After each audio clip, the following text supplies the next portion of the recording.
So the episode this week has actually been quite a long time in the making and came about from some broader conversations within our team about the stories we tell. The gig economy is such a global phenomenon in all of its different forms, be it cloud work, ride hailing, couriering. Platforms operate over massive spatial scales. And just as the names of many of the platforms stay the same as you move from country to country, so too do many of the issues faced by workers. There is commonality and shared experience. But that being said, I think that the discourse surrounding the gig economy is inordinately shaped by the experiences of gig workers in the global north. I think when most people think about gig work, they don't automatically think of a worker in Lagos or Shenzhen, but in New York or London. And these kinds of experiences are privileged. They become the norm. They shape our understanding and they become the lens through which we understand the forces within the gig economy. I think this dominance results from the way in which different workers are able to participate in the discourse of the gig economy and the way in which we tell stories about it.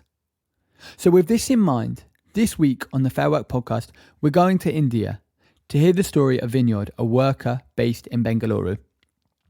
I think before we start, it's important to note that whilst this story is about an individual worker on a specific platform, the conditions are largely representative of the conditions in many areas of the gig economy. In our 2020 India rankings, the majority of platforms didn't score above 2 out of 10, and the two biggest food delivery platforms both scored 1 out of 10 each. We could have made this same podcast for any of the other major platforms operating in India. Okay, so that's enough from me.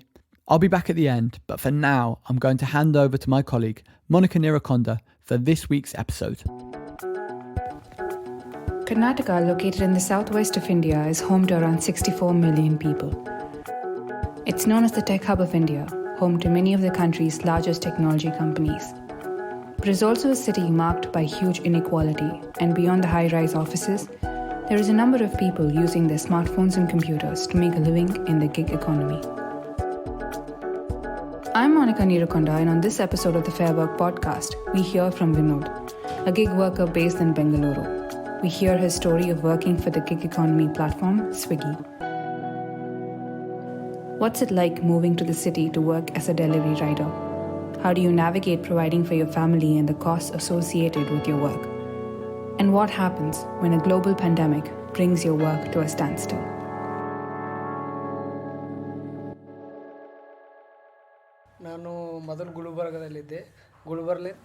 So I initially used to live in Gulbarga. I came to Bangalore in 2016, 2017. A friend of mine worked in the city. Since I had completed my degree, he offered me a job as a cashier in a store, and I agreed. So he referred me for the job. I got it and it went well for a year. After a year, I wanted to try working as a salesman since it paid better. So I got a job in a mall and I worked there for a month and a half. There were salespeople from multiple brands at the store where I worked, and one of them told me that they work part-time on Swiggy at night. He asked me what I do at night, and I said I stay at home like normal. He said I can work at night also. I asked what the job was, and he said you can work on Swiggy doing deliveries. He asked me if I had a bike and a license. I said I had neither, but I had 1 year of a provident fund saved from my job at the mall. So I continued working at this job until the PF amount was released to me. I used the money along with the loan and bought myself a bike. I asked around about Swiggy and most people said that you can do it, it's all right. You can earn 40 to 50,000 a month easily. So I got myself referred and got the Swiggy app and joined. Swiggy is one of India's largest online food delivery platforms, operating in over 500 cities across the country. Delivery riders work through a smartphone app, which allows them to access delivery jobs. When I started the Swiggy job, it was good. I took leave from work and worked on Swiggy from morning to evening. I got to understand the income I could make from this. So I left my salesman job and continued with Swiggy. It was good. My family has come from complete poverty. You would know that in North Karnataka there are no jobs, there's nothing. My father is old and I am the eldest child. I somehow landed in Bangalore with the help of a friend. They pay only 4 to 5,000 a month in my town. Here you get paid at least 15 to 16,000. This is a big amount for us. As I worked, I was able to pay off my family debt, including the debt for my sister's wedding, which was 3 to 3.5 lakhs. I came to Bangalore and I worked on Swiggy and was able to pay off this debt. Vinod has worked for Swiggy for 3 years now, completing around 30 orders and covering 150 kilometers every day. This last year has been particularly difficult, as his work has been radically changed by the impacts of the pandemic. India went into lockdown on the 25th of March last year, and the effects on Vinod's work were immediate. During the lockdown, it was very tough.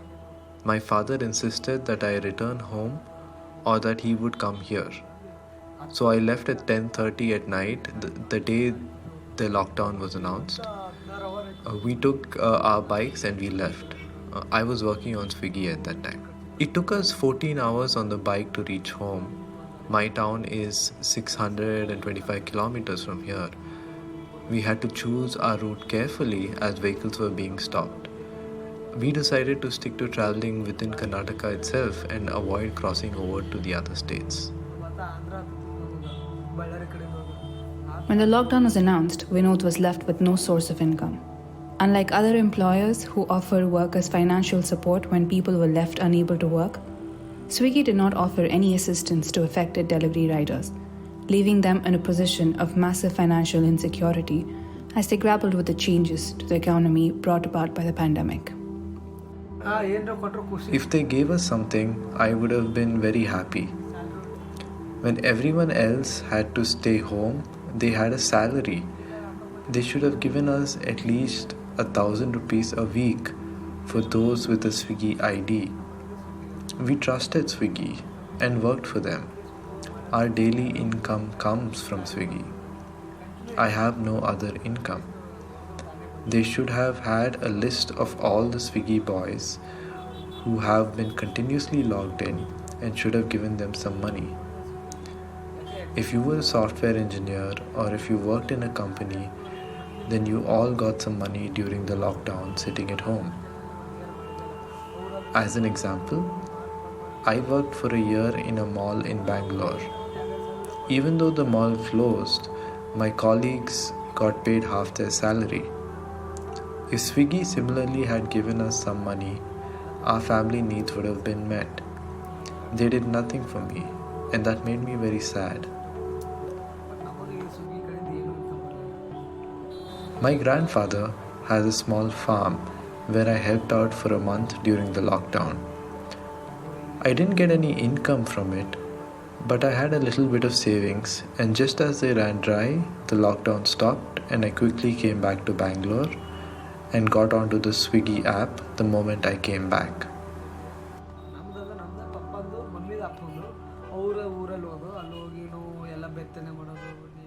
After a month and a half out of work, Vinod immediately started working again after returning to Bangalore, and the source of income it provided was a big help to his financial situation. During COVID, my dad asked me to stop. He said, "Everyone is coming back to town. You should come back too." So I went back to my town and I was there for a month and a half, and when the roads opened up, I returned to Bangalore immediately. Everybody at home was just sitting idle and we started going into debt again. Swiggy was really helpful again. Nobody used to come out of their homes and they were all ordering on Swiggy. We didn't have any problems. We wore a mask, sanitized our hands and looked after our health, and we were able to work even during COVID times. Swiggy called us a few times and told us that it's compulsory to wear a mask. They also told us that they were grateful that we were brave enough to be working in these times. We had support from the customer care. There were still a few customers that didn't behave well. You must give me the food since we've paid you, they used to tell us, even when we were unable to deliver due to road closures. But with some courage and keeping our fears at bay, we did some work during COVID times. Then orders were all long distances. We were still making income, but we had to now go 20 kilometers and they gave us 300 rupees. This is good, but when coming back, we come back empty, so it's a loss for us. If we got 10 such orders, 3 orders paid for fuel itself, so we were left only with pay from 8 orders during lockdown times. But there were fewer boys back then, so there was a good amount of orders to go around at least. But as the lockdown measures eased, more drivers came back to work and the number of orders available slowly dried up. As a means to increase his income, Vinod has had to come up with new strategies to circumvent the commissions taken by the platform. I've reduced using Swiggy since the number of boys have increased, but I've tried to directly keep contact with a few customers. How it works is on an occasion somebody's son or somebody's daughter or their family, somebody leaves a file at home, then we get an order on Swiggy and we deliver the order. Or someone would want us to deliver food from their home. In these instances, we give our contact number directly to the customer and tell them, Madam, pay me the same amount that you're paying Swiggy and I'll come and deliver what you need. You can pay me after the delivery, no worries. They say, sure, if you're going to deliver, it's better. I can call you half an hour before and you can come and deliver. Like this, I have 3 to 4 customers. Only then is my income stable. Because Swiggy is a business, they want their profits. They take 100 rupees from a customer and give us 40 rupees. So if they are skimming more than half, is it fair? Within the 40 rupees, we have to take care of petrol, going and coming back. So because of this, I have been contacting customers directly so that I have a side business. I asked the customer, sir, what is the amount you paid on the app? They said we paid 190 rupees. I was shocked. They took 190 rupees from them and gave me 90 rupees. I was sad when I got to know about this and I have not done duty since then. It's been a week since I logged in. My family runs because of this job. Now I have income from direct customers also, so it's alright. With direct customers, I get money directly. If it's 100 rupees, I get to keep it all with me. Swiggy would only give me 40 to 50 rupees. That goes towards petrol, but with the direct customer, some 30 rupees goes towards fuel and I'm left with 70 rupees. I have 4 customers like this. Vinod says that he can make relatively good money on the platform, but doing so requires long hours with a working day stretching from 7 a.m. to 2 a.m. the next morning. I have made good earnings, 40,000, 50,000. It depends on us. If we work from morning to evening, you can do 1,500 to 2,000 a day. If we only do evenings, we can get 600 to 700. To make 50,000 rupees, we have to work from 7 in the morning and work till 10 a.m. Then there are not that many boys at that time since they would be tired from the night before. First shift folks meant to start at 7, come at 8. Second shift folks meant to come at 10, come at 11. But what I used to do is work early in the morning till 10. By then I would have earned 200 to 300 rupees. I come home to make brunch and have a wash. I'm ready to work again from 12 and I work till 4 and get another 300 rupees. So I have 600 to 700 by evening itself. Then I come back, charge my phone and rest. Then my shift starts at 7, so I get up at 6:30 in the evening, log in and work till 1 to 2 at night. I can make 1,800 or 2,000 comfortably in a day. Vinod is a platform worker, and so he bears all the responsibility and risk related to the costs he must take on. These costs are large and must be balanced against his ability to earn. This is particularly difficult for those migrating from rural areas to the city, as he found out himself. Initially, it was very hard. Anyone who leaves their town and comes to the big city comes with no money of their own. They come with debt. I have to pay 3,000 rupees rent for my room, 15 to 20,000 as advance. Folks from town come with only 2 to 3,000 rupees. Somehow I got a room, took my vehicle on loan. I had to pay 4,000 to the bank each month, 3,000 for my room, pay off another 5,000 of debt a month. Petrol costs 250 to 300 a day, and every 2,000 to 3,000 kilometers I need to pay 350 for an oil change. Somehow life keeps going. Vinod is currently looking for new jobs and opportunities as he seeks to move away from depending on the platform for his whole income.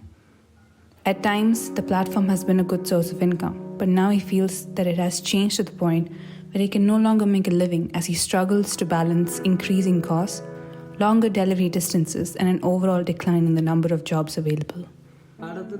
If someone would ask me if they should join Swiggy, I'd say no, because they cheat a lot.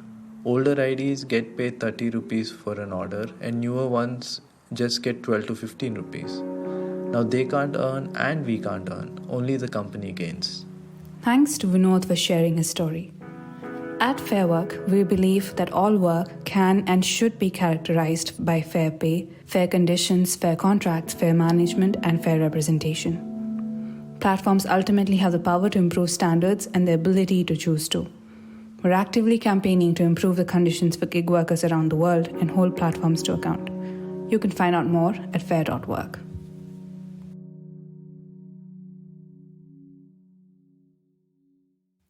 Thanks so much for Monica and Pradyumna Tadori for putting together that amazing worker story. As a means to provide some broader context, I caught up with the principal investigators for Fairwork India via video call earlier this week. Just a quick note, I messed up the recording a bit and my vocal clips from time to time, unfortunately, but hopefully it's not too distracting. Fantastic. So I think, if you could just both start off by introducing yourself, that would be fantastic. Okay, I'm Balaji Parthasarathy, and I'm a professor at the International Institute of Information Technology in Bangalore. I'm also co-founder of the Institute's Center for Information Technology and Public Policy. And I'm the principal investigator of the Fairwork project in India. I'm Janaki Srinivasan. I am also on the faculty at IIIT Bangalore, and I'm a co-investigator on the Fairwork project. Amazing. Thank you so much. And I wondered if we could just kind of start off our conversation just by briefly, if you could just kind of like briefly introduce us to kind of like the makeup of the gig economy in India. What are the largest platforms that are in operation, and kind of what are the kind of main sectors and the main kind of areas in which kind of those platforms cover, and the way in which kind of the gig economy manifests in India itself? Okay, so we don't really have a precise number on either the number of platforms or the number of platform workers in the country. We did a rough estimate in Fairwork India last year, and we came up with a number. This was pre-COVID, pre-March or before March 2020, and the number we came up with was something like around 5 million. There are like quite a few sectors where the platform economy is evident. By far the biggest is sort of ride hailing, and the two sort of the big boys, if you will, are Ola and Uber. The next sort of the largest is food delivery. And if you look at it nationally, you have Swiggy and Zomato. These guys, I think Ola and Uber employ upwards of 1 million workers, have more than 1 million workers on their rolls. In the case of Zomato and Swiggy, it is upwards of 200,000. And of course, these are just the big four. You additionally have local ride-hailing and local sort of food delivery platforms that are in operation in various parts of the country. Combined, these four companies provide work for upwards of 1.2 million people in India. But platforms also operate in a number of other sectors, such as domestic work, tradespeople, and e-commerce, alongside a number of online freelancing or cloud work platforms. There are also other areas that are sort of slowly opening up, which are very fascinating. Platforms that provide domestic help, platforms that provide laundry services, moving services, etc. So what you're seeing is that initially the platform economy in India was largely concentrated, like in many other parts of the world, in ride-hailing and food delivery, to some extent around e-commerce. But now you're seeing the increasing, what you might call the platformization of other sectors of the economy, and you're seeing the ripple effects of that. So in the 2020 India report, you kind of like talk about kind of the emergence of Flipkart in 2007, which is like an e-commerce platform, as kind of the moment when kind of the gig economy kind of arrived in India. And I kind of wanted to ask if you could kind of give us a kind of brief history of the gig economy in India since that moment. What are the kind of like, are there any key moments? Is there anything that's kind of happened within that time period that really kind of stands out for you as kind of defining the way in which the gig economy operates? I think I wouldn't necessarily say that the arrival of, or what's happened, or the period between Flipkart's arrival here in India, or Flipkart starting operations, it was originally an Indian company, and now has had any defining moments. I think one was, of course, the pandemic, which led to a severe severe fluctuations in demand, severe fluctuations in labor, etc. So that's been sort of a very sort of a noteworthy point. But other than that, I think in a sense, this was probably something waiting to happen in India, the whole platform economy thing. Why? Because I think, like we highlight in our second year's report, there's a sort of a conjuncture of events that started to sort of come together in the first decade of this century. Right? On one hand, for many, for ever since Indian independence, right? I mean, the country has simply not generated enough jobs, right? And has not been able to keep up with the expectations and of young people, right? We have a large segment of the population that works in what's loosely called the informal sector, where you don't have any kind of necessarily have steady work, or even if you do have steady work, you don't necessarily have work that comes with any kind of benefit that you can actually fall back upon, like in the sort of the white collar environment. So you have had this for a very long time, and that had not, that's been around for a long time. And here was something that came along and said, come, we'll give you work. And there's some predictability in the payout to you, every week, every 2 weeks, etc. You'll be paid. So in that sense, it was a welcome break from the kind of informal or the sort of unpredictability that there was in the work that many of these people did. The second thing, I think there are two or three other sort of less significant but equally important, or let's say there are necessary conditions. There are other necessary conditions for this thing to actually take off. That is also the time in which smartphones started to proliferate in the country, right? And today, India has like close to 950 million mobile phones in the country, give or take a few million. About roughly an estimated about 500 million of them are actually smartphones, and the country is home to some of the most sort of low-cost smartphone manufacturers in the world. And so that proliferation has made it easy for people to sort of quote unquote plug into the digital highway, if you might, or the information highway. Of course, the mobile phone networks have grown, prices have fallen. In fact, the prices in India are among the lowest in the world. So you're able to sort of use these technologies at relatively low prices, relatively. Then also, you have to sort of acknowledge the fact that since most of these guys, except the Olas and the Ubers, are using two-wheelers mostly for delivery, it's important to note that India is the largest two-wheeler market, motorized two-wheeler market in the world for scooters, motorcycles, etc. Right? And so you see, there's just a large number of two-wheeler drivers around armed with mobile phones, mostly, if not unemployed, at least underemployed, not sufficiently educated to be able to get into the more sort of lucrative segments of the economy, and were just eager for a break. And here comes the platform economy, and you're the break.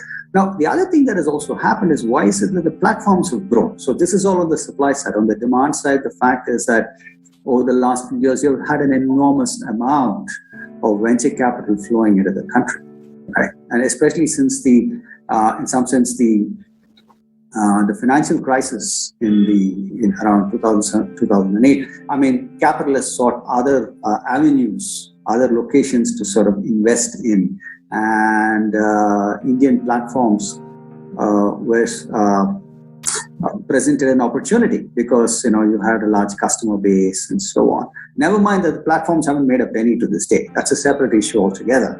But the venture capital has been coming, right, and they've been supporting the growth of this growth of the platform economy. And so all this, I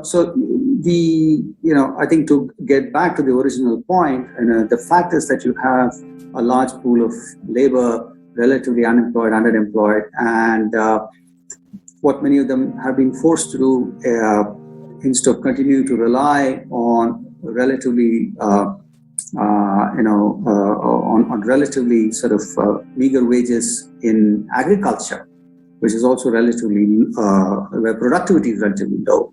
They've sort of left the farms, as it were, to look for opportunities in cities, right? And in the cities where you have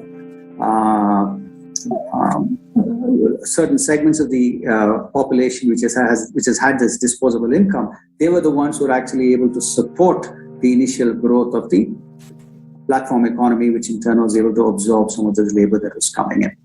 But the possibilities and promises that platforms offered to workers quickly faded in the years following the emergence of the platform economy in India, as the rush of venture capital seeking out returns slowly dried up.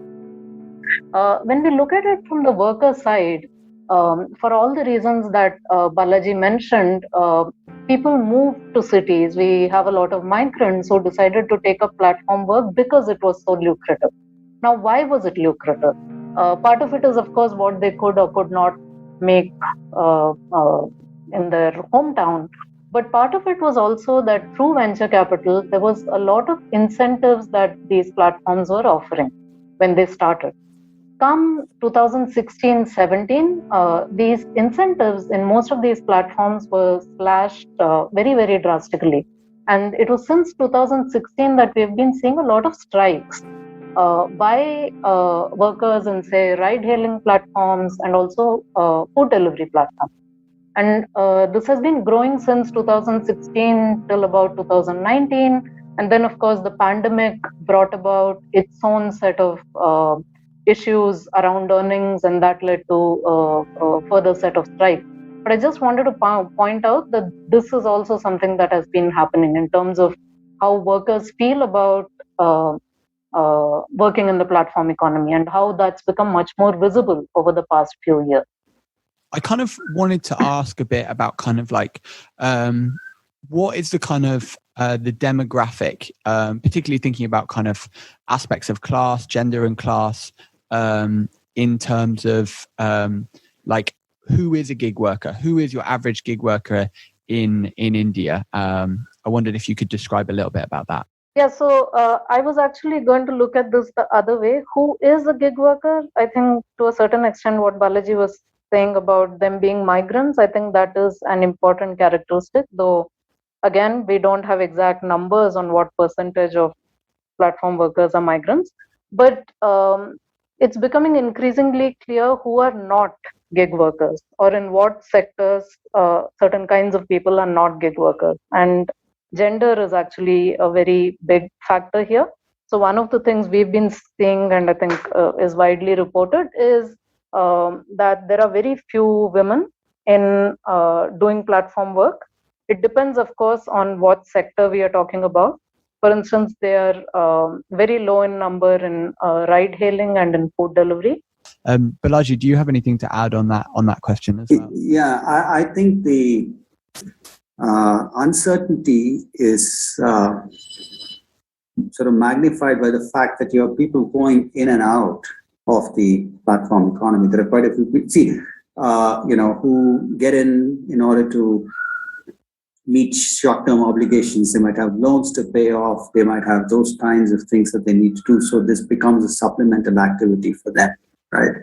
And therefore, to be able to say with any great deal of accuracy is probably somewhat difficult or tricky, and so that's why I wouldn't sort of hazard a guess in terms of saying who exactly is this person. We do know that it's a largely male workforce, migrants, etc. And although it is true that there is a significant non-trivial proportion that actually relies on gig work as their primary source of income, which is why the claim that these people are there, they can move in and out, is also not altogether acceptable. Yes, it is true that segment exists. You find, for example, college students who might be wanting to make some pocket money over the break, or doing those sorts of things. But there's also a lot of people for whom this is their primary source of income. They're supporting families on that. Yeah, completely. And I think it's interesting, kind of like reading the report, there was one thing that kind of struck out to me, which that on kind of a large number of the platforms, the majority of people were working on the platform full time. And I guess in the UK context, it's kind of like, it feels often that there's a large number of workers who do use it for kind of as a part-time income, but there's a huge number of people who are doing a huge amount of the work, the bulk of the work, and are entirely reliant on it for their kind of income. And it's interesting thinking about the narratives that often platforms kind of weave, is this idea that this isn't something which should be relied on full time, and actually that it is for these people kind of tapping into it as kind of like as just a means of topping up their income. And it's interesting to think about how that actually plays out in practice, and kind of actually the way in which platforms do become a fundamental source of income for people, and that they rely on it to, as you say, to support their families and pay their rent. Yeah, it also reflects more broadly the lack of alternatives in a country, especially in India, in a country like India. And people are sort of seeking, sort of clutching on to anything that they can get, and the platform economy offers some hope to them. And I kind of just wanted to ask as well, like, what do you kind of see as the future being for kind of like the platform economy in India? I mean, you've already referenced kind of the fact that we're seeing the platformization of different sectors, and kind of more areas kind of going into that. But I wonder, like, what do you see as the broader future for gig work in India, and what are some of your hopes, and also what are some of your concerns? I think concerns and hopes, in terms of the organization of the platforms themselves, like I was mentioning, I think there's been a huge rise in subcontracting, which obviously then has consequences in terms of the relationship between the platform company, the subcontractor, and the worker. And in my opinion, this is only going to grow. So how again do regulations and all the things that we say about fairness and working conditions, etc., how do they apply when there's a subcontracting relationship, and how are they monitored? I think that is going to be very crucial to think about. In terms of workers too, I think I already mentioned this. I'm personally very interested to see how collectivization continues to grow and evolve. as we move forward? And post-pandemic, how are some of the things that changed during the pandemic, whether it was reverse migration or layoffs with certain platforms, while other platforms hired more people? What is going to be the ultimate impact of some of these things that have quickly changed in the last couple of years? That remains to be seen, but definitely something that we should be concerned about. Yeah. Okay. So you had said concerns and hopes for the future, right, Robbie? Yeah. Am I correct? Yeah. Concerns Okay. and hopes. Yeah. Okay. You don't have to do concerns and hope. You could just say, if you're feeling in a particularly good mood, you could just say your hopes, but Okay. No, I have both. So there is hope. And fundamentally, I think it's, in a country like India, anything that expands work opportunities, I think at some level should be welcomed, right? I wouldn't take a smash the platform approach, right? So I think there's hope is that the platforms will continue to grow and offer opportunities to workers who are otherwise unable to find anything. That's my hope. Stops there. But having said that, there are a list of concerns that I must list. The thing is, the first concern is that while expanding, the platforms, should not, I think fundamentally what they're doing now is they're posing their relationship to workers as though it were a zero-sum game. We can provide employment, but we can't employ them on certain terms. For them, these two things don't go hand in hand. Now, essentially, they're saying we can only treat them this way, otherwise we don't get to function. The irony is the kind of treatment that the workers have been getting has been largely justified in terms of the lack of profitability of the platforms, which leads us to ask a very important question, because many of these platforms are often sort of run by sort of very, people who've been to excellent business schools and that kind of stuff, and, management, well-trained, etc. So, essentially, it's that inability of a small white-collar class that's unable to sort of generate or sort of organize this economy in certain ways that's able to generate the profitability or the surpluses that are necessary. So what happens that inability to do so actually takes a toll on the workers. So then that's when it gets posed as though it was a zero-sum game. We can grow, we can do all these things, we can hire these guys, but don't expect us to give them any better conditions because we can't afford them. Right? So that's one. I think the second thing that I think is a matter of concern for me, we are having now the consolidation of labor laws into 4 codes. And one of the codes, the Code on Social Security, explicitly mentions gig workers. Okay.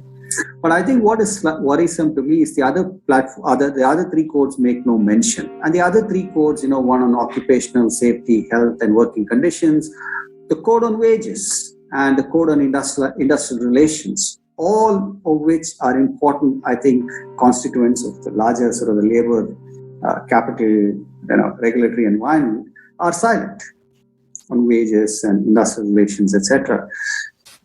So it seems to me that it has been very selectively applied. So unless we're able to, to some extent, we don't know what the effects will be, because these laws, though they've sort of passed through the parliament, they've not been operationalized yet. I think the government put them on hold. So unless we see them in operation and see how the selective mention of the term gig worker or the gig workers in just one of the codes but not in the others is going to impact these workers, is something, I really don't know, what it will mean, right? It's, is it really going to bring about a change in the conditions of workers, right? And so these are, this is the sort of the second concern that I have, how the law itself is sort of going to be applied. Okay, we don't know. Maybe it will turn out to be good. We don't know. Okay, that's a concern. The third one is expanding scope of activity of these platforms, like Janaki also already mentioned, you're already seeing mergers and acquisitions, right, of platforms. Now, what drives these largely is the sort of, you're seeing network externalities kick in, and some of these guys grabbing the smaller guys and sort of consolidating, right? Now, if that consolidation happens to a point where we have, just barely a handful of platforms that are operating across multiple sectors, okay, then they start to become immensely, immensely powerful in terms of their ability to dictate certain conditions to workers, in terms of their ability to actually probably even dictate terms and conditions to the government. That is a possible, that's an area of concern, right? In terms of what will it mean in terms of their growth as they take advantage of, like I said earlier, enough network externalities kick in, and you start to see them increasingly encroach into other sectors and absorb other platforms and roll them under. And we've already seen example of those. So these are my three concerns. I mean, seeing the business as a zero-sum game, the selective mention of gig workers in the four ports, and finally, the possible danger of network externalities creating these monster platforms that operate across multiple sectors. Even as I hope that the platforms will sort of grow and sort of provide opportunities, I don't think one can ignore these, what I think are real dangers. This episode was written and produced by Monica Nirakonda, Pradyumna Tadori and Robbie Waring, with music composed by Louis Bollez and additional composition by Robbie Waring. There's no episode in 2 weeks' time because I'm on annual leave, but we'll be back soon with the next episode of the Fairwork podcast.